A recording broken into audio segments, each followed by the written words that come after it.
Hello, everyone. I'm Amy Klobuchar, and I am the senior senator to Al Franken. Now, that means that I am responsible for everything he says and does, except when he is sitting next to Tom Emmer. That's an applause line. It is so wonderful to be here with all of you, to be here with Al and Tom, and to be here with Senator Durenberger, whose pictures I inherited and grace my walls of all the senators in Minnesota's history. It's also great to be here with President Kaler and Dean Schwartz, and then with all of the wonderful award winners. And Melvin, I have to say, your daughters had such a wave. That was not a parade wave. There she goes. That was like a presidential wave, okay? So they're wonderful. And also to be here with the Mondale family, to be here with Ted and with William and with grandson Louis, who doesn't look like a little grandson anymore, and Chan, Eleanor's husband, and Linda. Thank you so much, Linda. Anyone that works with Walter Mondale knows his assistant, Linda. So thank you so much.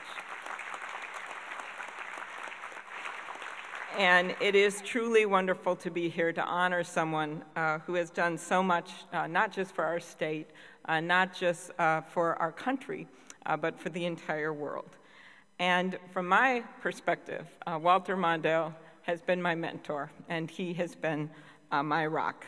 What some of you may not know is that I got my first start in politics being an intern for Vice President Mondale. And it was during that 1980 summer when they had the convention, and I got to Washington all bright-eyed, ready to write policy papers, and I walked into the office and was given my first assignment. I was to do a furniture inventory of every piece of furniture that belonged to the vice president's staff. And I literally crawled under every table and every chair and every lamp and checked every number against the serial numbers. And I can tell you now, years later, I learned two things. Number one, nothing was missing. The vice president, incredibly honest.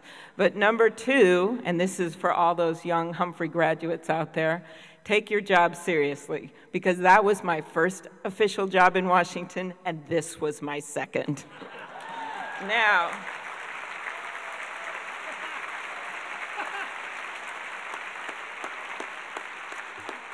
I also got to experience my first political convention, because that was the summer of that Democratic convention.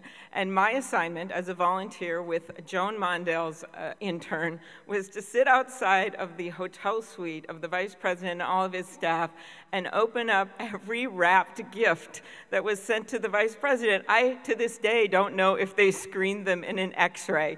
So every day, with some trepidation, we would open up every box. And I can't tell you how happy we were when the day was done. But it meant that we got official badges to get out on the floor of that convention. And I learned a lot this summer. I learned that summer about Walter Mondale, because I think you all know that wasn't an easy summer. Carter's campaign for re-election was not going well, but Walter Mondale continued at his side to be such a strong vice president. 4 years later, it wasn't easy for Walter Mondale to run against Ronald Reagan, knowing that most people were predicting that Reagan would win.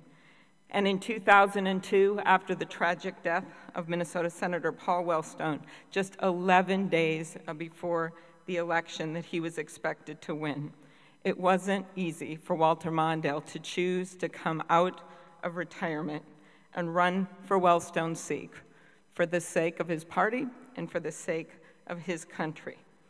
But Walter Mondale did all that, and he did it with grace. He did it with grace, and he did it with good purpose, and he always did it for the right reasons in the right ways. So whether I was doing a furniture inventory or opening up those packages, getting my start in politics with Walter Mondale was something that was the right thing to do and got me on my path. So thank you so much. Now, later, I got to do some research on Walter Mondale and learn a little bit more about him. I think you know, if you haven't read his book called The Good Fight, that's really been his life story. Most people may not know it, but one of the very first pieces of legislation that he sponsored in the United States Senate was the Social Security Act of 1965, which created Medicare and Medicaid. He was, as has been pointed out tonight, a courageous leader on civil rights. As a young senator, he not only was a key person in the Voting Rights Act, has been pointed out, and the Civil Rights Act, but he actually led the floor fight for the landmark Open Housing Amendment to the Civil Rights Act of 1968.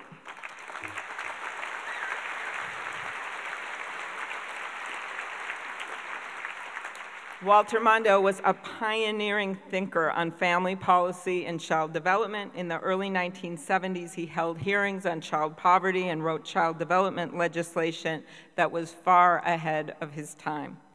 He was an advocate for oversight and accountability for our country's intelligence agencies, serving on the Church Committee that investigated the intelligence abuses of the 1960s and the 1970s, again, far ahead of his time. And then he served our country so well as the ambassador to Japan, where he was known as something like Umano, was that it? The big man, all over Japan. For me, though, probably the most important thing he did was that day when he stood up in Minnesota and announced that his running mate, when he was running for president, was Geraldine Ferraro, the first woman to be a running mate for the President of the United States.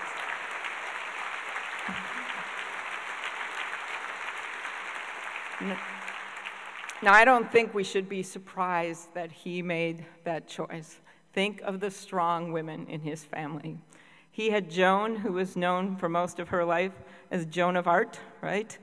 And someone who, when the beautiful words at her funeral, someone who was Jimmy Carter, recounted the story of when he was president, and he kept a diary, and he's now been able to go back and look at all those diaries.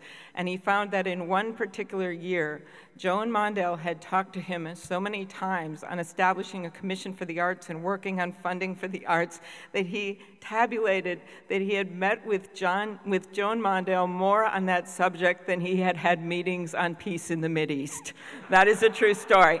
That is a persistent woman that you cannot say no to. And then there was Eleanor, who had such a spirit and such a love of life that she just would not have accepted that he not pick a woman as his vice presidential running mate. So for me, I still remember what Geraldine Ferraro was wearing the day that she was picked, and I see other women nodding their heads. I remember those pearls. I remember her standing there, because for me, it was a moment that I knew anything and everything was possible for women in the United States of America. So Walter Mondale,